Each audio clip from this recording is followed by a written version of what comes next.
Joining us now from New Jersey is the aforementioned Joe Piscopo. Now, the reason I wanted to talk to you about your book, and I read the book, Memoirs of a Blue Collar Entertainer, is because your background and my background are almost identical, except for the fact that I am so much luckier to be Irish than Italian. That's the big difference. Now, we were raised in the same era, in the same environment of Yeah, man. working class, ethnic homes, Catholic, lots of kids all over the place. Now, when I go back to my Levittown home, the older people who are still there, they're looking at me and going, how come you're not in jail? They don't, because I was such a ridiculous kid. They don't know how I succeeded. Is it the same for you? Yeah, it is. And I smack myself every day. And great to see you, Bill, my friend. I tell you, because I got kicked out of school eight times, and I almost made the record, but Henry Bernardzik got 9 times, and so he's ahead of me at West Essex High School.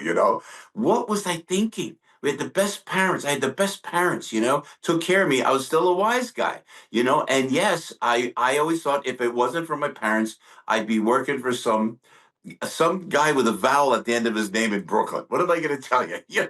I got out alive, and I don't know how I did it, but by the grace of God and my dear parents, Bill. See, I know how I did it. I worked so hard to Yeah. perfect my craft, and I used my God given abilities, the ability to write, and the blarney, the Irish blarney, to talk. So I know how I did it, but I also know how hard it was with no uncle in the business. Now, you were born with innate talent as well. When did you realize that talent? Third grade. So it was weird. It's a long story, but I have to, if I may. Sure. Third grade, Mrs. Gimbel's piano class, Glen Ridge, New Jersey, back in the 50s for crying out loud. And my parents were there. And then I wrote about it in the book where I was backstage. We had just done our recital, and I played the piano in front of the crowd, felt comfortable in front of the crowd there. But then we were backstage, and it was like a Mexican kind of theme we were doing. And Mrs. Gimbel said, "Oh, we left the props on stage." I said, "Well, what happened, Mrs. Gimbel? The burro, the donkey's on stage, the fake donkey on stage." I go, "I'll get it." And I walk out on stage, and I went like this, Bill, to a full crowd. There, I went, "Hey, what's the matter with you?" Like that. Third grade, little kid with this. The place just erupted into laughter. There was my comfort zone, right there. So my mother made me take piano. So I learned the piano. I learned the music. My father was always funny. He was an attorney, but he was always funny. And from there, I thought, this is what I want to do. I felt a comfort zone, and I'm sure you felt the same way in front of a camera, but I felt the comfort zone on stage. It's weird. You can't explain it, but I knew where I was and I know what I wanted to do.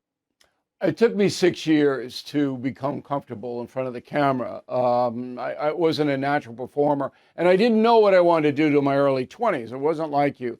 I was a high school teacher out of college, and then I said, I'm a pretty good writer. Let me pursue that. Now, your big Yeah. break was 1980. You show up on Saturday Night Live. Not an easy gig to get because you were coming off Chevy Chase, Belushi, Aykroyd, Oh, Radner, all of these legends, and they hire you. Then you team up with Eddie Murphy. Now, Murphy's a Long Island guy, and I'm going, Piscopo Murphy. What was it that yeah. struck that friendship? Yeah. It's a great question, Bill. And I could only tell you when I first met him, I was hired. They brought me up to the 17th floor at NBC to meet this new kid that was coming in. And I knew Richie Tinkin and Bob Wax, Eddie's managers, but I didn't know Eddie because I was at the Improvisation Comedy Club where I came up. That was Hell's Kitchen, 44th and 9th. There was Catch a Rising Star. That was a little more upscale. And then there was the comic strip just coming in. These are the comedy clubs. Long Island may as well have been Idaho to us because we just knew Manhattan. So now I didn't know Eddie. I didn't even hear of Eddie. But as soon as they introduced me and they said, "This is Eddie Murphy," and there was this young kid, 19 years old, and he's sitting down. Soon as you meet Eddie, I think everybody felt that way, but I don't know what it was. We just connected. There were laughs, there was comfort, there was a comfort zone. We were just very similar, and we just connected right there, right that second. And then they asked us, would you do a sketch? Joe, would you audition Eddie for us like that? So they took the word association sketch that Chevy Chase and Richard Pryor did, Bill, which was like, you could never do it now. It's where, Right. There's a Chevy lot of says, N-word and that kind of oh stuff. my, Right. Right. oh my gosh! And Pryor did it. Right. So now we got the suits in front of us, and I start to read the sketch. Eddie's doing the Pryor part, of course. I'm doing the Chevy part, and Eddie just nailed it. Bill, it was like, and I went, wow, man. And now at that point, I had worked with Robin Williams and Rodney Dangerfield and Andy Kaufman and Robert Klein and everybody at the improvisation. I met everybody. This kid was like, I've never seen anything like it, kind of thing. And I No said, race wow. stuff between you. No black-white stuff. Yeah, no race stuff. It was just the script. We stuck with the script, but No, no. Eddie I mean, danced. in person though. Once you got to Yeah, know him, none nah, of that. never even felt it. Never thought it. The only time it was about. That's why I don't understand. And if you go to Ebony and Ivory, it closes with I am white. You are black. I am white, and who cares? We never saw color. I never saw color. That's I good to just hear. never did. Right. I never even thought about it, and until Eddie got death threats on Saturday Night Live, and he was upset about it. He goes, like, I said, Ed, come on, these are just morons. Don't even worry about it. And then I would go into Eddie's community. I learned more about the African American community, I think, from Eddie. And I'll always be grateful to that. But I got to tell you something.